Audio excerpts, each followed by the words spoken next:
How you doing, man? Pretty great, man. Really, really good. Good. I'm glad to hear Yeah, that. I'm stoked. I'm super excited about where a bunch of us are going down to Beast and Stacy's wedding in Miami next week, and it's felt like Friday for like a week and a half now. And we're all so excited to just get down there and go party and just live life together that I'm getting a little like I'm ready to go, but good problems to have. It's in Miami. I didn't know that. Yeah, I know. I'm excited and very terrified for his bachelor party, but So you guys are fucked. we're fucked, dude. There's clubs down there that are 24/7. What is wrong with clubs that are 24/7? That is terrible. Poor Stacy, but he'll die like a man. I can guarantee that. He's gonna die like a man. I'm sure of that. Honorable gentleman's death. How are you, brother? Everything's good, man. Can't complain. Good. No complaints at all. Everything's good. Good, So- good, good. So what do you guys want to talk about? We got the man here. Let's start chatting. He'll wait patiently. Yo, is Stacy or is Casey coming to this, or is he not coming to this? JT Lee? I don't know. I just Alright. talked to him. He's in bed. He's not coming. All right, then let's ask his question because it's kind of good. Mark, he said, what would you do differently or the same if they were to bulldoze MFF and you had to start from zero? Oh, I don't know. I mean, if we bulldozed MFF, I am not damn sure. I mean, it's because I've thought a lot about what happens if MFF goes under, of course. And then the play there is just that becomes part of my story and just being the usual complete candid asshole, like look at my balls. So, because that, and the reality is like, listen, like I can't, I don't want to overstate. I can't say we've ever really been an existential threat, but like, you never know. You guys all know how it is. It's like, you never know when things are going to go sideways or like, I don't know. And something like that, I thought a lot about that because then it's like, okay, then I have to talk about like what I fucked up or what I didn't know. Whereas this is a little bit different. So, I think to play the question out for a fun experiment, like what if, tomorrow both of those buildings are done, and let's imagine a scenario. They're like 30 days, get the fuck out. There's no more clubhouses. Go figure it out. I mean, if that happened, I'd probably just start looking for other spaces, man. I mean, in that situation, if it wasn't a situation where we like lost our shirts, I would just figure out what we needed as far as like capital to find other spaces. I'd rally the team. I'd rally the ninjas. I'd be figuring out how we can leverage our network here so the team could start training some ninjas and get them some kind of income. And then we just start pounding the streets, just like looking for real estate. And I would be reaching out to my entire network of not just ninjas, but my many entrepreneur friends in New York City and just like figure it out, aggressively figure it out. Not very specific, but I think aggressively figure it out is my final answer. But I would want another brick and mortar location or two. I like that. And then are those skateboards in the background? No, I wish they were. I'd be so much cooler. Oh no, those are actually color-coded books. Ah. It's a color-coded bookshelves. Oh, that's cool. I thought they were Yeah. skate decks. Oh, you can see the city out there. The city. Oh. No, it'd be cool if it were skate decks, but books are pretty cool. Mark, can I piggyback off that question? Yeah, please. So one of the questions I've seen people ask others before, if it wasn't Mark Fisher Fitness, some other gym, and you became the CEO, what would you do differently and what would you keep that you're already doing? Ooh. Gosh. It's hard to answer because I think the first thing that I would spend a lot of time doing is just asking questions, because a lot of what I'm doing now is working not only with other facility owners, but sometimes with like larger organizations where there's just a lot of like detective work. Mm-hmm. So I think the thing I'd probably keep doing, but even more so, is just ask tons and tons of questions and find out like what is true. So I both would be grilling everybody on the team for their perspective of what is like actually happening. And then I would try to drill down, both being mindful of what people's emotional stories and perspectives and the meaning they've ascribed to things, and try to get to the facts of like what's actually happening. One obvious tactic there is, of course, making sure you've got the right metrics. So if we didn't already have the right metrics in place, that would definitely be job number one, is just start tracking everything. If we can get access to historical data, that's amazing. And then mainly it would be getting to know the people on the team. It would be just like really spending time developing those relationships, figuring out what their life dreams are, what their dispositions are, what their strengths are, what their challenges are, and then make sure that they know that I am like unconditionally committed to their long-term success. And then I'm happy at this moment, this sliver of time, we are working on the same project together, and just really figure out what's in it for them and what makes them tick, so I can do my best to guide the organization in a direction that they can live their personal dreams. Sweet. Awesome. Thank you. Yeah. Joey, you had a question, didn't you?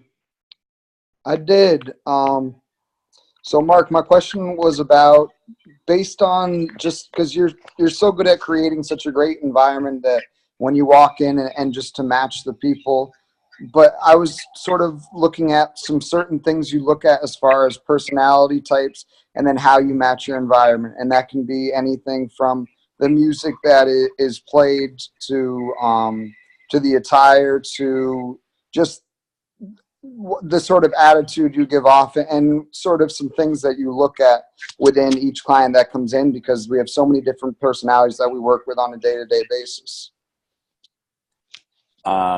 I'm sorry, can you restate the question for me for that?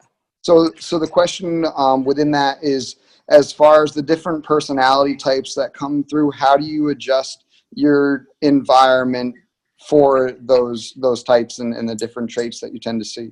Yeah, it's so funny because when you have a facility and you do group stuff, it's interesting, and that it's definitely not a performance, and you can meet the group where they're at to some extent. But it's interesting, having spent many years obviously as a personal trainer, in that what's so distinctive about the group stuff and having a facility is you kind of set the culture just kind of is what it is, and then you hope your fly trap attracts the right fits. And then you do your best to meet people where they're at. Which, interestingly enough, I remember my days not having my own facility where I was like a trainer. And please tell me to shut up if I've talked. I feel like I actually might have talked this on a previous Strength Faction maybe. I realized one of my skill sets, I think why I did as well as I did, was I was very good at quickly sizing up the part of authentic Mark that was the right version of me for that person. And you can't do that in class, but you could still kind of do that to some extent in semi-private training sessions. And I would be consciously aware, part of it's because I'm such a people pleaser. So I just would so badly want them to feel comfortable. So if I had a very like effeminate gay man, they would get very like, kind of like, let's talk about musical theater kind of like Mark. And if I was dealing with like a bro, I'd talk about, oh yeah, you're going to go out and get a drink this weekend. Like what's going on? Who are you hooking up with?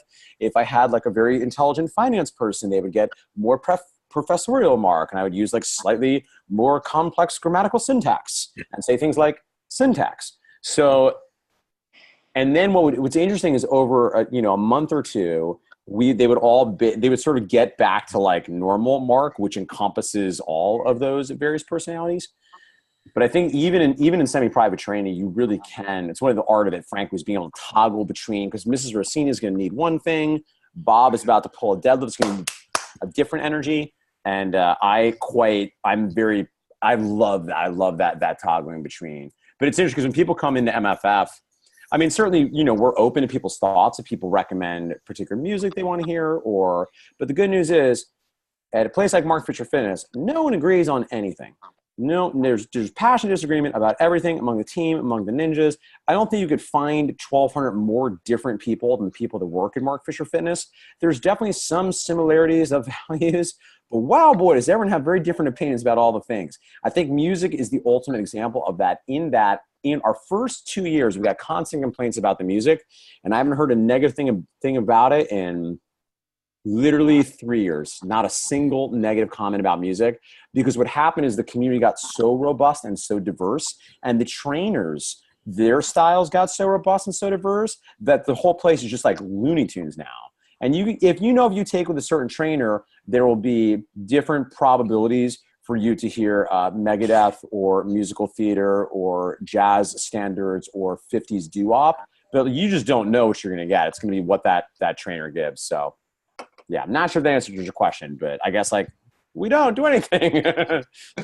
We hope that they like us and we're clear who we are. And if not, we'll find you another place to train that's great for you. No, that definitely helps, and it definitely makes sense as far as trying to wear many hats, because right now we're contracted through a local college, and so I'm working with the field hockey team, and so at the same time you're talking to 26 athletes, and so you need to bring like the authority, but at the same time you also got to bring like the fun. They're waking up at 6:30, so they want to have fun. So no, that definitely makes sense. It's such an art, right? For sure. I appreciate it. Yeah, for sure, man. Hey, Mark. I actually just want to say a quick thank you, because I actually met you last year at the Fitness Summit, but I asked you a question afterward, and at my last job, I was able to implement it a decent bit, and it just helped out a lot with that situation. So just want to thank you. Oh, Appreciate great. it. Glad to hear that.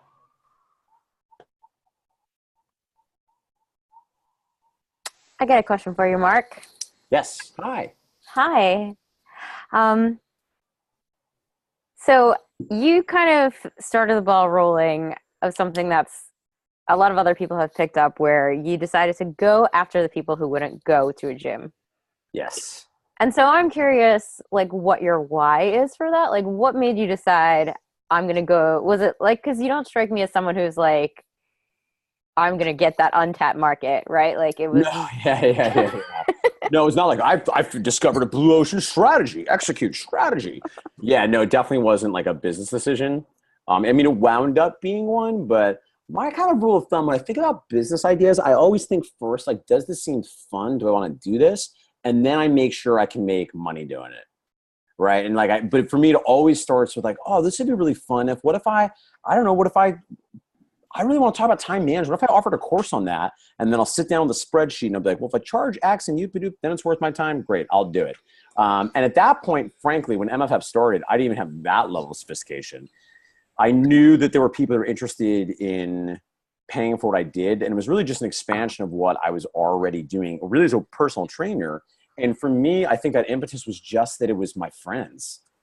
Like, it was all my friends. I very identified as this weird, like, other dude. And it's like so funny because there's no one more like privileged than me in the world. Like, I'm super like white, straight, cisgender. Like, I'm gayish. Like, most people assume I'm gay, but for the most part, I'm like, it's weird that I've sort of made this niche working with people that feel like awkward and like marginalized in some way, which isn't always related to, actual like race or gender identity. A lot of times it's just like, I feel bad about myself sometimes. And I don't know. I just felt like the whole fitness scene in New York, just everybody was like very beautiful people, like just like lifting and like downlit spaces, and all these like really like type A, like super like driven, like alpha male and female people. They're all very competitive and making lots of money. And they wanted to be in these aspirational spaces by these other trainers, these out of work models they wanted to fuck. And it was just very like sexually driven atmosphere. And I was like, I want to be with the weird kids. I want the weirdos. So it really was like thinking back to like my high school days, sitting at the lunch table. And by the time I was a senior, like the cool girls would let me sit with them, the not cool dudes. And that was like the funny, I got in with the cool girls, but the cool dudes were always like, this fucking gay guy. But ultimately, like my people were always like, it was always like the honor roll kids and like the marching band and the theater kids. And even to some extent, I think that continued. And my community was people that were in the Broadway community. So it was like, these older obese women and these male character actors and these female dancers that felt like very like not safe in a traditional gym. And they were just all my friends. So I really wanted to work with, like my friends, because they were the people I knew the best and I love them so much. And I wanted to make something for them that they would appreciate. Because it's interesting, I thought about this too. I don't know that I'm exactly the avatar for MFF if I go back to me as like an 18, 19-year-old. Like I probably wasn't, because even though the gym was like terrifying, like pretty quickly, like I got into it and like, I'm older than a lot of you motherfuckers. So I was into like EAS and like Body for Life. And I'm reading like, like I was like just after Muscle Media 2000. If any of you on here are fucking old with me, but like I kind of got into it like pretty quickly. I was like I was interested in gym culture. So it's funny because I don't know that I would have enjoyed MFF, like, because clearly like I got along okay with the gym culture. But I think the impetus was always my pals. It was always like, these are my people, and I want them to like feel good about themselves. And I don't want them to go to people that are going to, first of all, make them feel like shit. And particularly when I started MFF, I was like a huge dick. So I didn't want them to go to anybody else that sucked. And I thought everybody sucked. Like, I was like, nobody's fucking knows what they're doing. Like, they're hurting my friends and I fucking hate them. And I want to take care of my friends. Stop hurting yourselves. I'll help you. You're dancers. You can't be in pain. This is your career. This is your art. I will help you. And that's how MFF was born, out of my childish rage, which, by the way, everyone want to qualify. That was a super dicky attitude. And I moved past that. I was the influence of a lot of very, very brilliant, righteously indignant people. And I don't think that's wrong, but I have to share that that is no longer reflective of my most expansive version of myself. I aspire to be more unconditional positive regarding you now. That just makes me love you even more, Mark. Thanks so much, Cash.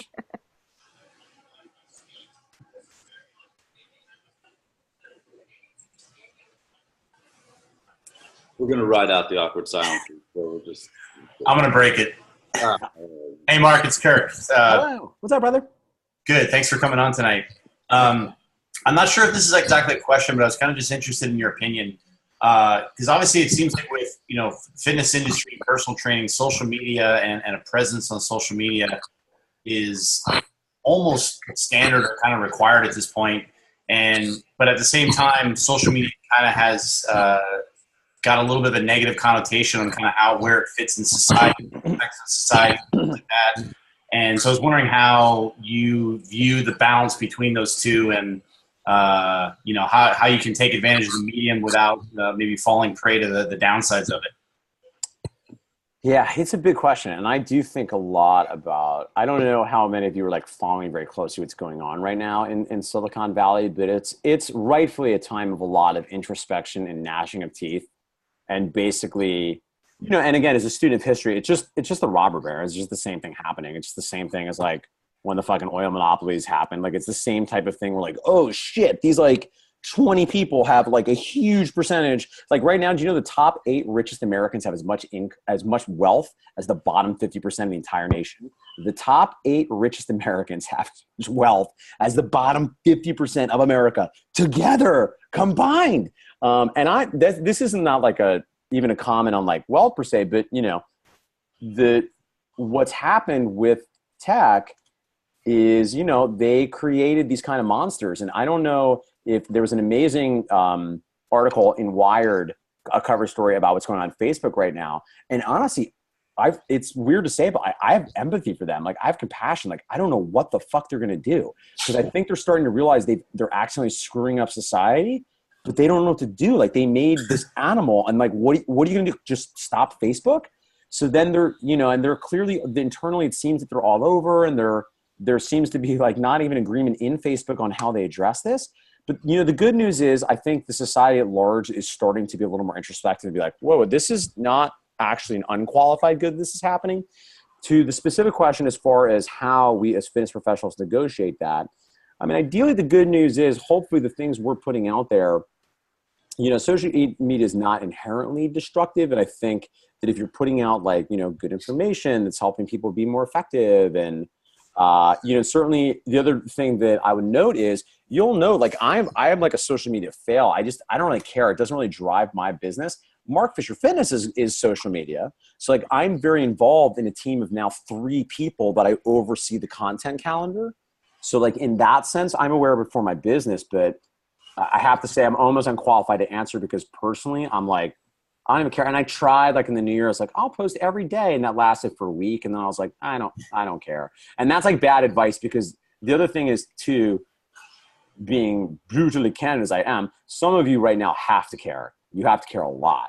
I'm in a position where I don't have to care anymore, because we've sort of built a machine. I've got a team that's doing it. And if anything, I'm kind of stepping away from personal branding. And my dream for business for unicorns right now is like, I want like the smallest list in the world. I want like literally that 1,000 to 2,000 people that I work with every year that I genuinely know and I really like. So for me, I don't need to be hustling at this moment, famous last words, in that way. But I do think, the good news is in our industry, I think a lot of the things that we do to build personal brand and like add value and post information and content that can establish us as an expert is probably on like the better end of the spectrum of social media thing. And obviously there's another, the other final point I'll make on this, the rabbit hole we don't need to go down to right now, which I think a lot about, however, is the ethics of marketing. And that is not related necessarily to just social media. I think there's a broader principles of marketing when you consider that many people make impulsive purchases out of pain, and many people are not in. Now I know you're all nerds, so if you dig me when I say like higher levels of more integrated forms of intrinsic motivation, which are in theory the more quality, the more sustainable, the more positive feeling forms of intrinsic motivation. Like the clients are like, people should, work out because they just want to feel good. They should just work out because it's making them healthy. And that's not wrong. And that's where we want to get them to. But like part of the puzzle we always need to solve is most people, like, that's not where they start, right? Like most people start because they're like, I fucking hate myself and I feel fat. And I feel like my husband doesn't want to have sex with me anymore. And like, I'm in a lot of pain about that. I don't know what the fuck to do. And I keep trying these things that are not working. And I'm afraid that I'm a fat person. And I'm like, oh shit. Okay. So it's interesting because if you look at MFF's marketing, we think we're like very aware of that like I'm not against like, like kind of one of my MOs is always like, what's the benefit? It's like, get fit, burn fat, have fun. Keep fucking simple. Yeah. Now what's interesting is in the world of marketing, I do think there's people that go to complete dark side. They're like, totally. And I don't mean this like in a judgmental dick way, but I know we're safe tribe here. Fraudulent, right? You might call them fraudulent. People like just don't know what the fuck they're doing. They don't know anything about physiology, but they've gotten very good at marketing funnels. And they know that if I say thin your thighs and tone your tummy and widen your thigh gap, well, the Facebook data says that clicks better. And for me, like I want to meet them where they're at. So I don't mind like, using the words they want, but I have certain, for my values, like a certain like type of dialogue and particular verbiage that I don't feel comfortable using. Cause now I think I'm adding to the cacophony of media messages. Cause the fitness industry is part of the broader economic market, this sort of trend towards conspicuous consumerism, where marketing just continues to get better and better and better at making people feel like shit. So they buy more shit they don't need. And it's a real fucking bummer, At least we're selling them shit they need.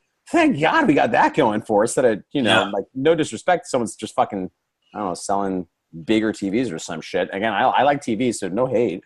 But I think the thing for us that we can sort of like hang our hat on is we know that, particularly in a crew like you motherfuckers listening to this, you're high integrity people trying to do your best to do a hard thing and make a decent living, trying to make the world a better place. And that is a worthy thing to put our hat on. So I think, in this crew, I wouldn't be worried about what all y'all are doing in the world of social media, but it is fair to say some of our brethren in the fitness industry might not be thinking with this level of introspection and may unwittingly be contributing to social media, gently driving much of our society psychology off of the rails.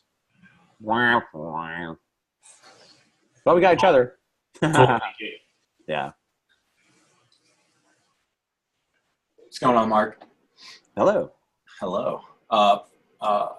Quick question, because I think I remember hearing you say this first. When MFF started, did you guys not have a clubhouse? Were you doing like subleasing or something? Correct. Sort of, yeah. So I ran a business out of a gym in New York City starting in 2008. And I just did personal training until the end of 2010. I started doing my first group classes.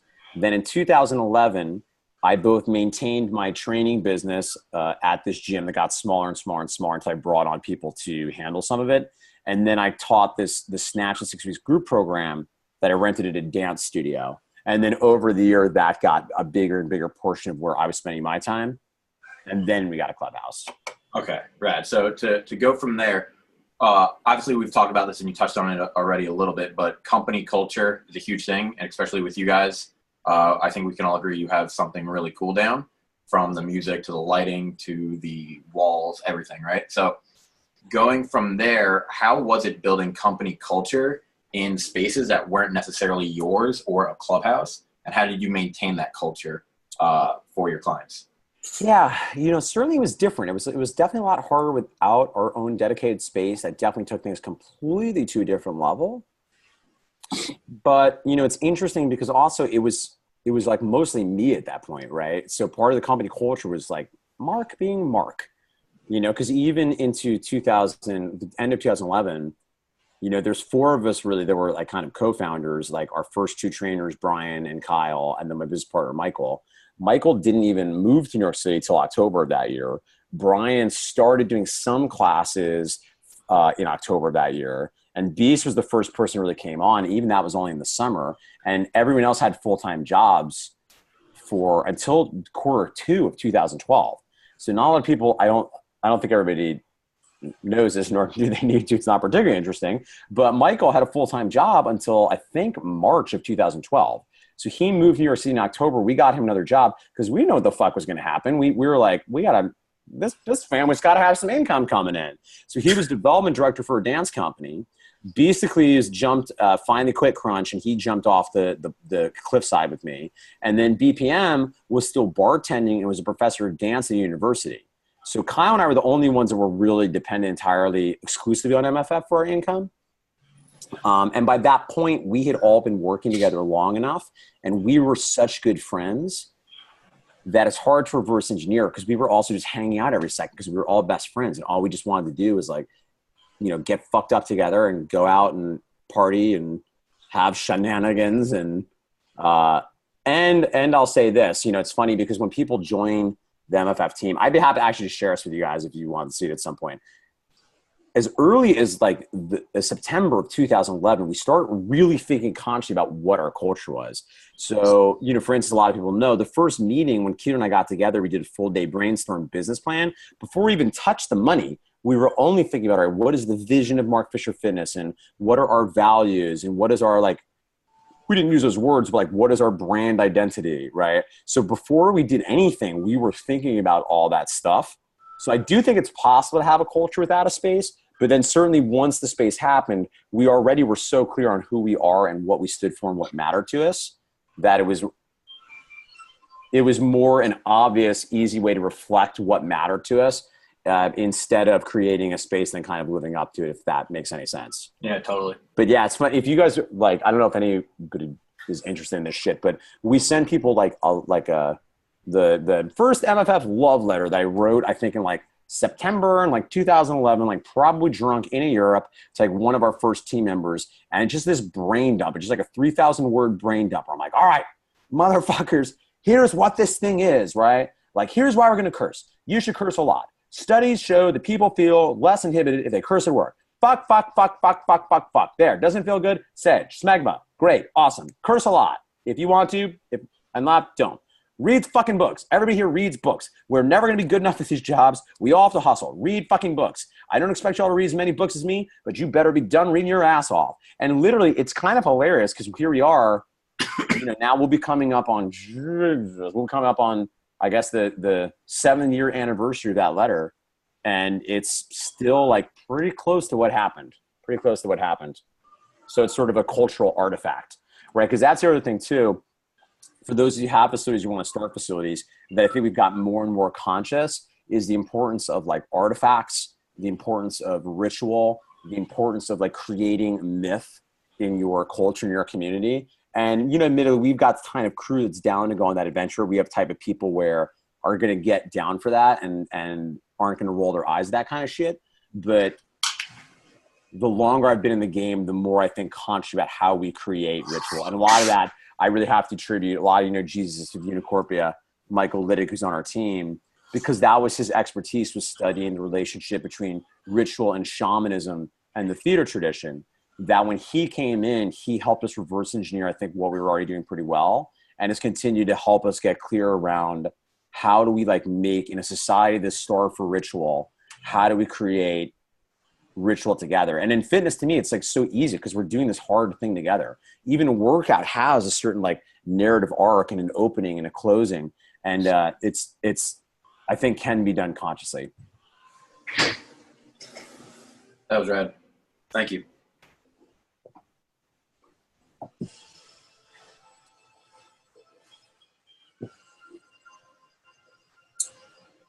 Hey, Mark, I'll jump back in.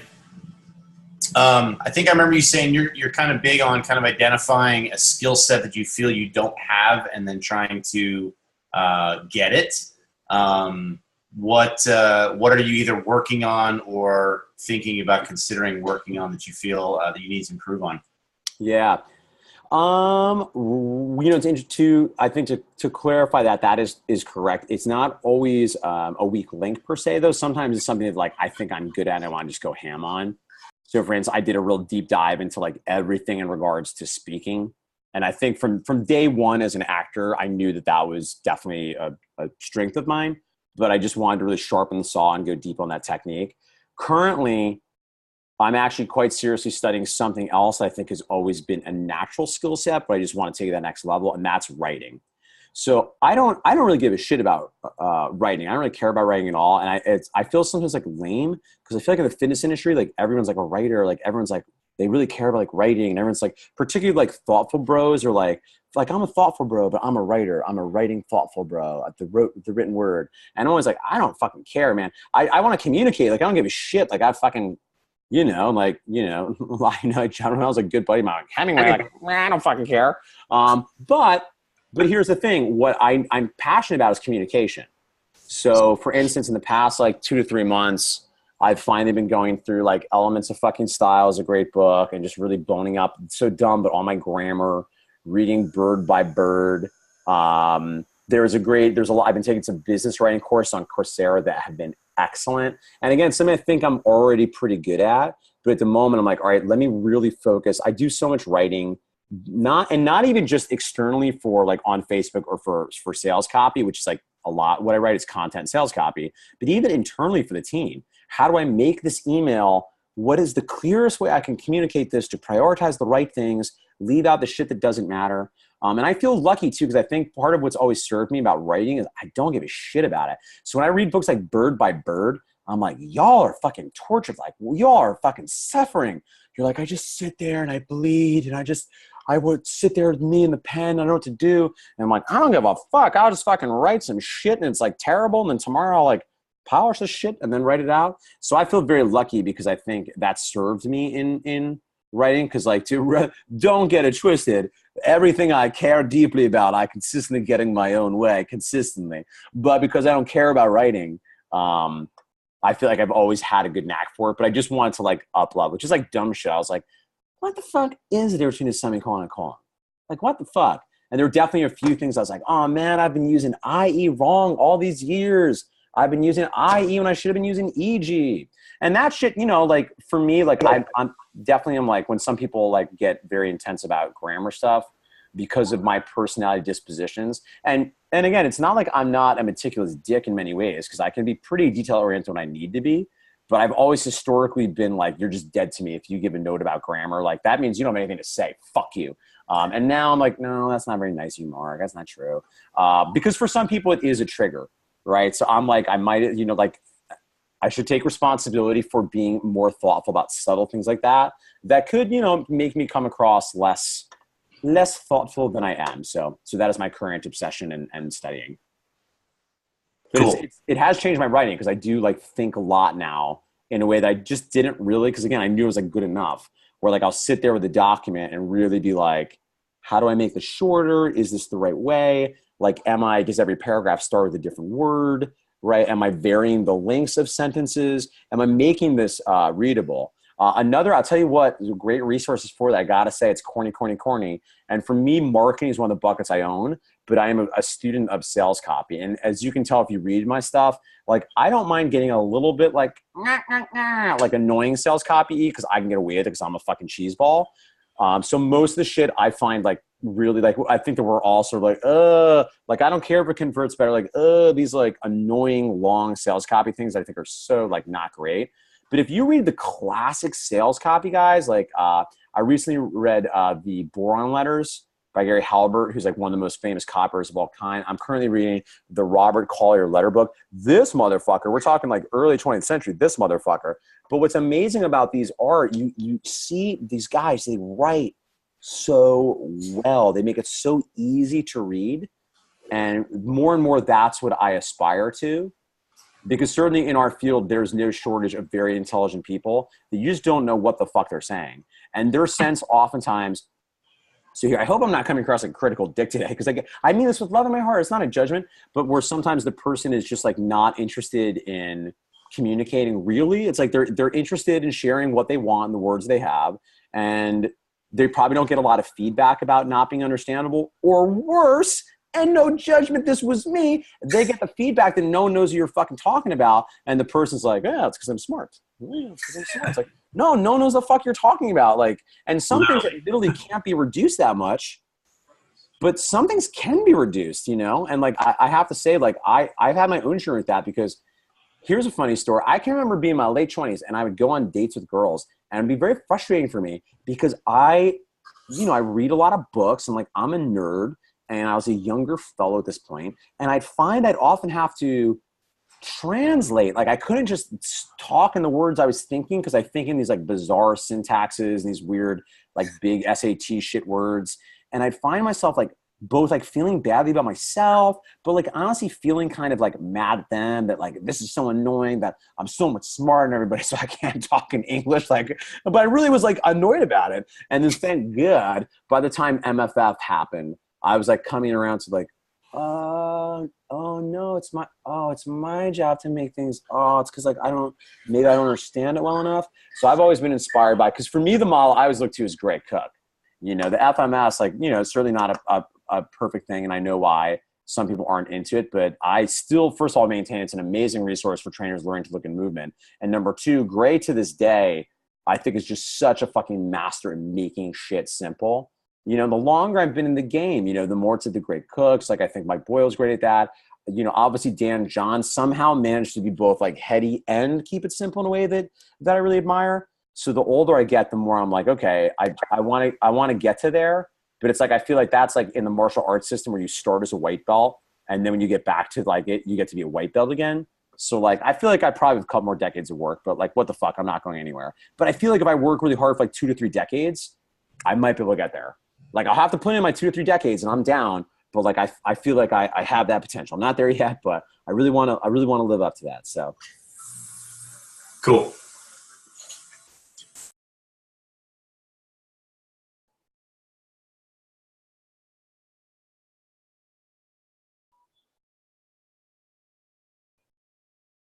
I'll go. All right. Hey, can you hear me? New headphones. Cool. Hi. All right. So Yeah. you talk about putting in your 2 or 3 decades in a business that is all too often really taking in real short, almost snapshots, right, of what should be an actual film. People's careers are so quick. Businesses open and close so quickly. Competition comes and goes so fast.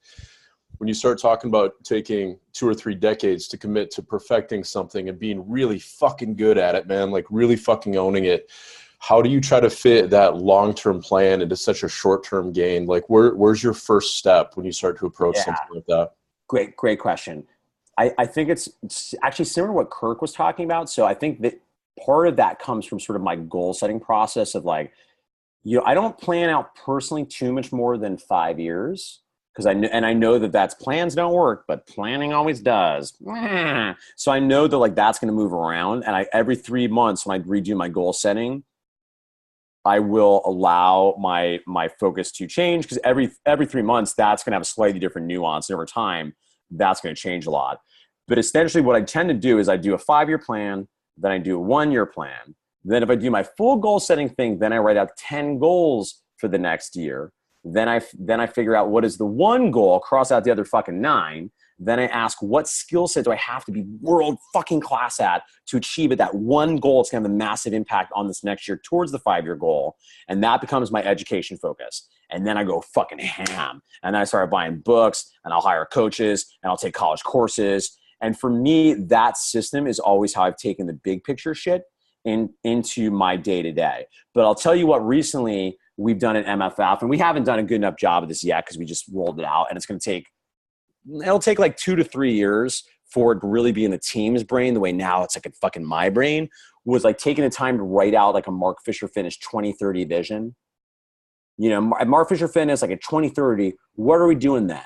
right? So like my dream is at that point, we're maybe like, we're about, we're still kind of a baby, at that point we'll be over for like 18 years. We're only like, we're not even halfway through where I personally hope to get it before we die. So where are we like at that point? And that has been incredibly helpful for me. I think it will be helpful for the team, but because we only rolled it out once, those of you who run organizations know that you have to just talk about shit until people are like, shut the fuck up, until they're sick of it. And we're not there yet, but for me, that has been like a helpful thing. I also think, I am lucky too, in that like I am not someone that struggles with commitment. And like it is my intention to die in Mark Fisher Fitness. I want to die in the clubhouse. I want to be fucking teaching class at 90 and fucking die there. And I'm going to do other shit for sure. Like, but even Business for Unicorns, it's just fucking Mark Fisher Fitness. It's just my love letter to humanity. And I want to fucking die there. And I'm inspired. And also I think it's because of my background as like an artist. Like I'm inspired by artisans. And I get very ornery when people are like, oh, why aren't you trying to scale more? And I'm like, fuck you. Why aren't you trying to be just better? Just be good. Like, I only want MFF to be as big as I think it can be like awesome. My voice teacher used to say, only sing as loud as you can sing lovely. And that's what I want from Mark Fisher Fitness. I don't want to be as big as it can be fucking awesome. But, for me, it's the vision piece, right? And I have obviously, like, as you can intuit in the past 42 minutes, I have many, many challenges. But I know one of my superpowers is definitely fucking vision. So I think for me, getting clear about that for myself, and also like just talking about it every day with the team and just making them absolutely insane by just constantly talking about the mission and the vision and the values and where we're going. For me, I find that satisfying, because for me, I can't help but take daily actions towards those things. It feels so obvious to me what I should be doing, and importantly, what I should not be doing. And I will concede everyone is different. And I don't know how much of that is because it's a skill of mine, a natural skill, or because of this goal setting process. But I do think you're correct. In my experience, people tend to be like spreadsheeters or vision boarders. And vision boarders love the vision, but don't always do the day-to-day shit. And spreadsheeters like the day-to-day shit, but sometimes aren't looking up from the keyboard to see where they're headed. And ideally, you want to develop some capacity to do both as an individual. And what's nice in organization, to some extent, you can splint that out. And that's why if you look at most businesses, oftentimes there is a visionary and an executioner. That's fucked up. Yeah, a visionary and executor. It's just really interesting. Like, people get so caught up sometimes in their big picture that they never actually put the little steps together. So it's interesting to listen to you talk. You have a lot of interests, and you can very much see where you could get diverted from the big picture, your big picture, but you don't come across as a guy who's got a fucking plan B, dude. You've got plan A, and you've got, little roads off of that, little branches to that tree, but there's no plan B. And that, listening to how you organize around your plan A is fucking, I really enjoy it. Thanks, man. It's like, why just burn the fucking boats when you can fucking surround yourself with fire-breathing monsters all around the island that will eat you if you even fucking think about leaving the island. And I feel lucky because, again, also, I don't know that that's the right choice for everybody, right? And I know a lot of people, I feel like a lot of people I know are like constantly kind of changing their mind about shit. And like, I do too, but like, I feel like I've been staying in a lane long enough for a while now.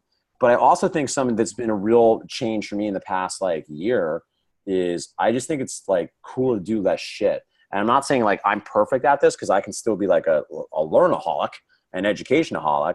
But I don't know, man. Like I fucking burned pretty hot. So like I had my period where I'd like listen to Gary Vaynerchuk, and I'm like, I'm hustling. It's like, fuck you if you watch Game of Thrones. Like I don't fucking sleep. I don't sleep ever. I have no relationship with anyone outside of my family, kind of. I don't have any life. And like, that's cool. Like, I don't think there's anything wrong with that. But I don't know. Lately, I've been very inspired by, this company Zingerman's I'm obsessed with in Michigan. I think John Broy Precision is a great example of this, where, like, I was like, it's cool to like work 80 hours a week and like, majorly impact your industry and like make $1 million a year. But it's probably cool to work like 30 hours a week, make $4 million a year, and impact your entire society.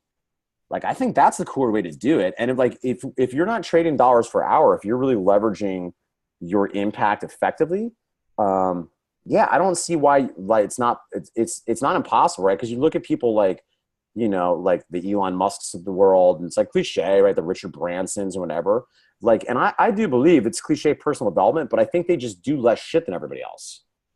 You know, and I love, and I have some friends that are some high level motherfucking entrepreneurs.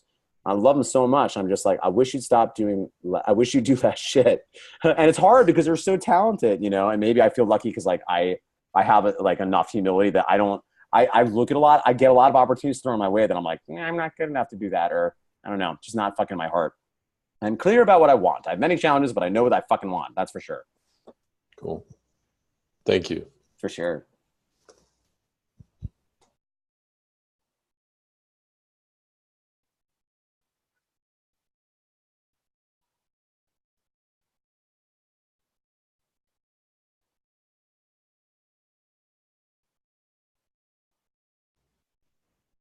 I'll go off that last one real quick. One of the things you were saying was a 2030 goal for yourself, right? Yeah. And, did you always start off with that? Because like I find that to be so scary, like thinking that far ahead. You know, like what were the steps you were taking to plan these goals? So two pieces. Particularly we're talking about the 2030 vision. That is specifically for Mark Fisher Fitness, because I don't know that I'd recommend. I don't know that most people. I don't know. It's wrong. I'm not sure. For me, I see a utility and an individual trying to use a 15-year plan in any sort of strategical planning way, the way I do use a 5-year plan.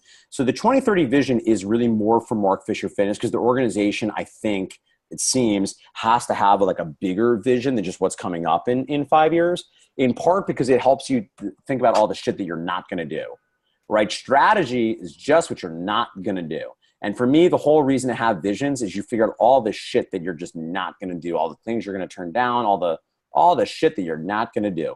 So we didn't have that vision until last year, like halfway through the year, because I was teaching a goal setting workshop for the umpteenth time. And that's what's great about teaching, right? Because like you teach and you get to be an idiot every time. Because every time I teach, I'm like, oh shit, I'm not even doing this. Oh no. Or someone will be like, what if you do this, Mark? And I'm like, oh fuck, I should be doing that shit. So I literally had like in the middle of teaching a goal setting workshop, I was like, oh no, of course the team gets confused sometimes. We didn't tell them where it's going. So that's actually very recent that Mark Fisher Fitness has had that. And again, full fucking disclosure, that's the team. It's going to literally be 2 years before it's useful for them, right? It's useful for me now. To answer your other question about like feeling like it's too overwhelming to do it, also very, very common. And in my experience, the goal setting piece, that's part of why I think most people do better with like a 5-year plan than a 10-year plan. And it's going to be a little bit butt puckering if you do it properly, I think. But it's like anything else. Every master was once a disaster, right? And you can get better at visioning. You can get better at the goal setting process. There's nothing like magic about mine. Mine is just extrapolation of a lot of other people. So I don't think it needs to be mine per se. But I believe if someone, if you just do a rigorous goal setting workshop for yourself every 3 months, and you just do that for like 5 or 10 years, you'll be very good at it. Like once you've done it like 40 times, you'll totally be like killing it. But it's like anything else. If it's not intuitive to you, and again, I'm lucky because that was intuitive to me. Having done this with a lot of people, it's like you need like a year, 2 years of baby lamb, a year or 2 years of baby lamb, where like you just can't. You're sitting there, and either like you're afraid to write the thing down, or like there's parts of it you can't see, and you just get better at it.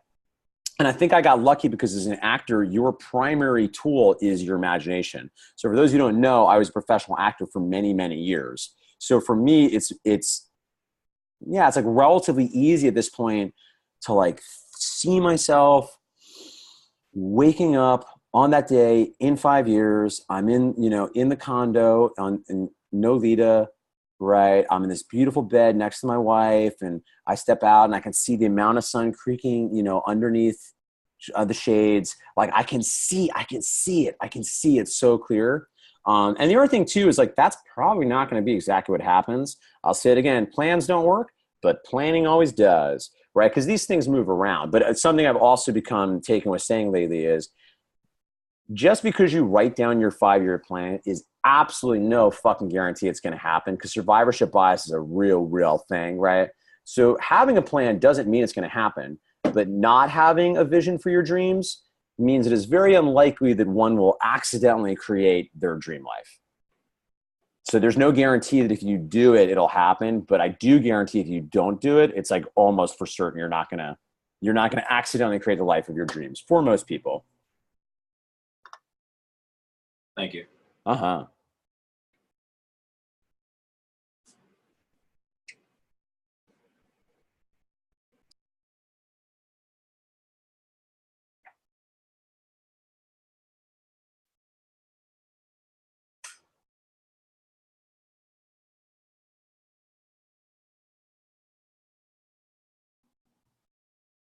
Mark, do you remember being in that snowstorm with me in Chicago? Sort of. It was like me, you, and Andy McCloy, and it was the most fucking fun ever. We went to that gym after it was closed. That was so great, man. That was super high, if I remember. That was a good time, yeah. Yes. Okay, that was the night. Yeah, Bam. I love that trip, man. That was a real special time in my life, honestly. Yeah. That was really, it was, because in many ways that was like the closing the chapter of that version of Inside the Unicorn. So it was just it was a special time. It was just a lot of like, I met a lot of special people there. Like that was the first time I met like Andy McCloy. A lot of people I've come to like love very deeply, become like really special place in my heart, and really cement other relationships. So that was a really fucking, amazing weekend of my life. I hope I'm one of those relationships. You are, my brother. You are, dude. Okay, good. Yeah, dude. It was fucking, because it was funny too, that trip, because I remember I also had that moment of like, because I was staying at like,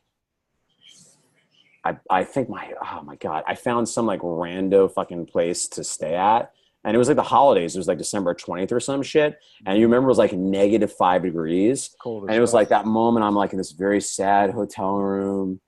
And it's like -5 degrees. And on the Friday I promised to do an event in a place that was like 2.5 hours away outside Chicago. Cause they're like, we're in Chicago. And then I get there and I like MapQuest, like, this is 2.5 hours away. What the fuck? I'm in a car. So I like totally like before like the event happened, like I definitely had a little bit of soul searching of like, what am I doing? I'm at this like busted, very sad hotel, very sad Christmas music playing. I'm like gonna wait for my wife. It's like -5 degrees. And then it wound up being just such a wonderfully gratifying, fulfilling weekend. So yeah, I sure do. Excellent. Yes. What is the thing? What is a hot fitness tip Friday or what? Oh, free content Friday. Free content Friday, yeah. Oh God, so good. Got like 30 of them by now at least. Where's that been lately, by the way? Don't worry. I'm in the works of getting it back. Don't worry. How do I get in on that? Is that like a membership site? Do I need to sign up for that? Yeah. I have a discount code though. It's like let me up 69. Yeah, It's your discount. I'm in. All right, cool. Do you have Snapchat? Oh no, fuck! I need Snapchat. That's right. I'll just I'll text it to you privately. Okay, great. Strong work. Then it'll never disappear. I can delete it. I'm in. I hope you do. I'll delete it. It's in the cloud. It is in the cloud. Nobody understands the cloud, man. Nobody. No. Our corporate overlords, man. That's right. Soon we'll have the robots. I hope they'll be nice gods.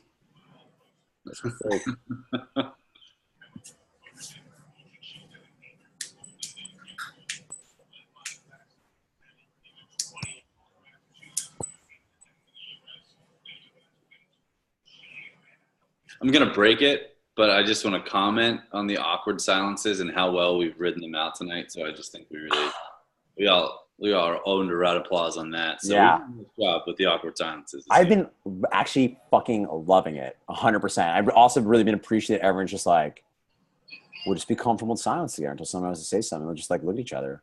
Yeah. Really cool. I think we should start timing them to see like what our record is. We've been working on it as a team. It's really turned into something. So I think I'm proud of all of us, really. I'm fucking on board. Yeah. We're just getting real comfortable with being uncomfortable. Yeah.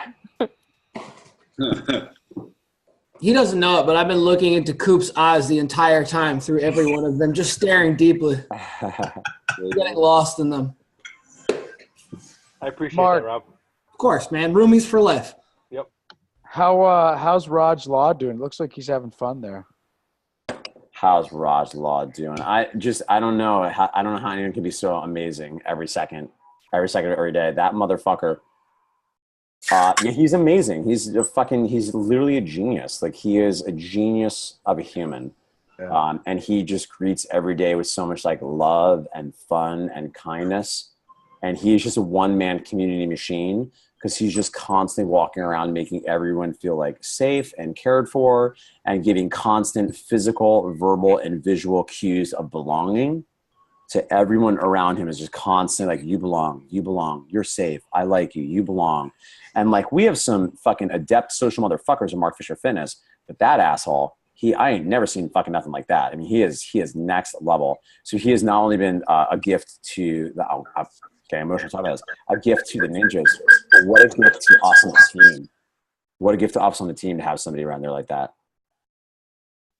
And all of New York. And to him, because he's fucking, I think he was, he's Raj. He's going to be happy wherever he is. But man, it's a real, New York is very excited to have him here. It's a city and a community that adores him the way he deserves to be adored. I love that. That makes me smile. Oh, God. Love a guy.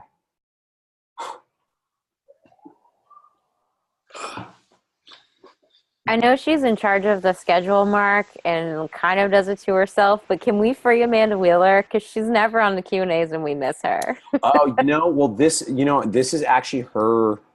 She's actually technically no longer doing the schedule. It's Harold Gibbons does it, but she requested to work for the evenings because she wants her daytimes to focus on formation. So believe it or not, her absentia from these call-ins is a reflection of her integrity and her commitment to live her personal legend. So we're sad to have her here, but we're fist pumping her for living her personal legend. Okay, I can deal with that then. Yeah.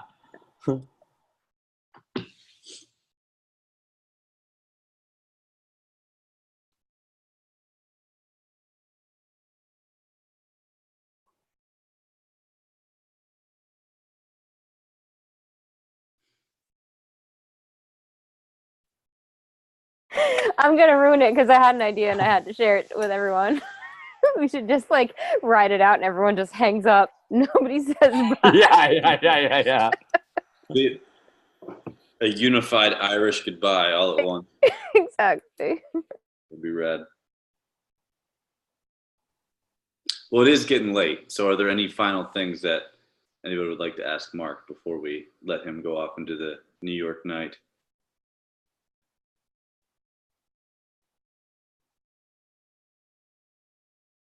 Thank you.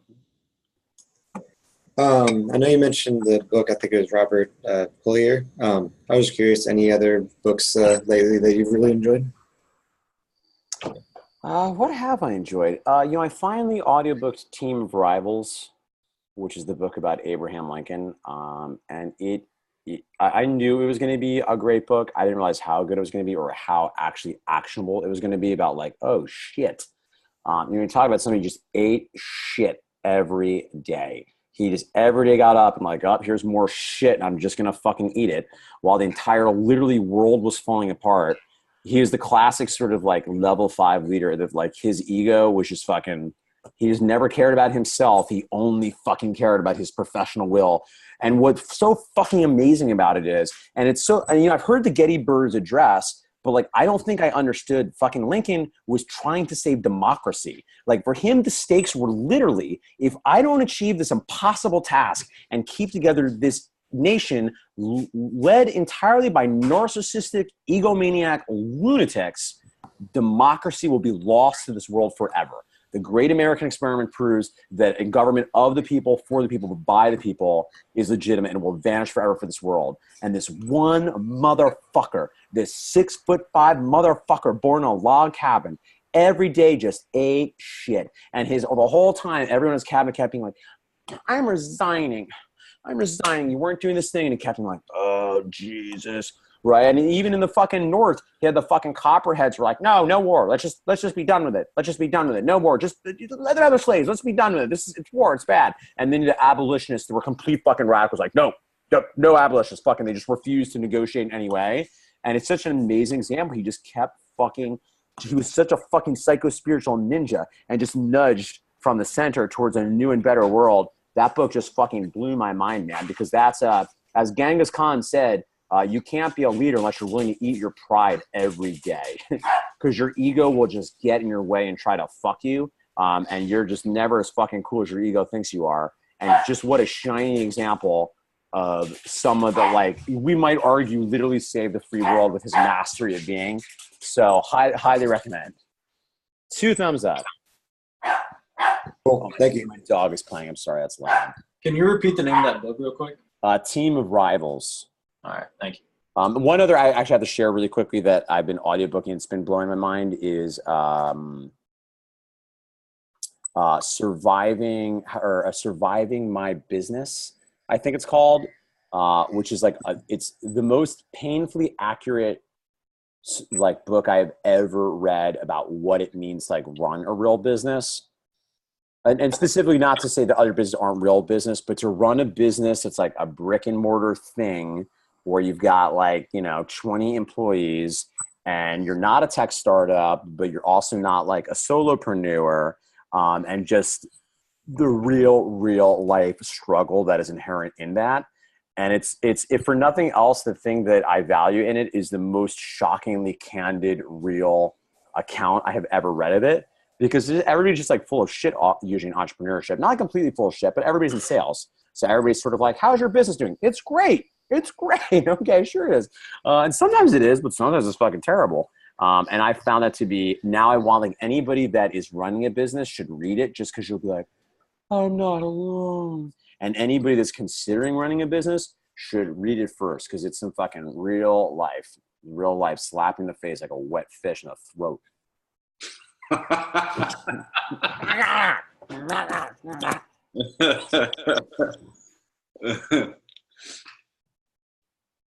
Cool.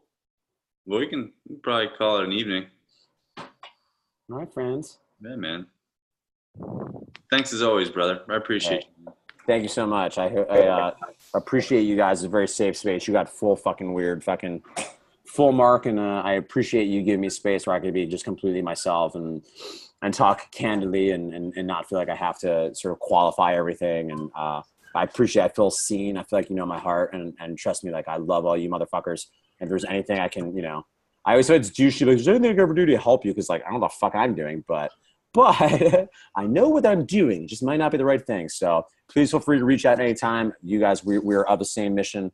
You are my tribe, and your missions are my missions. Your missions are my missions. Thanks, Mark. Thanks, Mark. Thank you very much, Mark. Thank you. Bye, friendos. Keep up.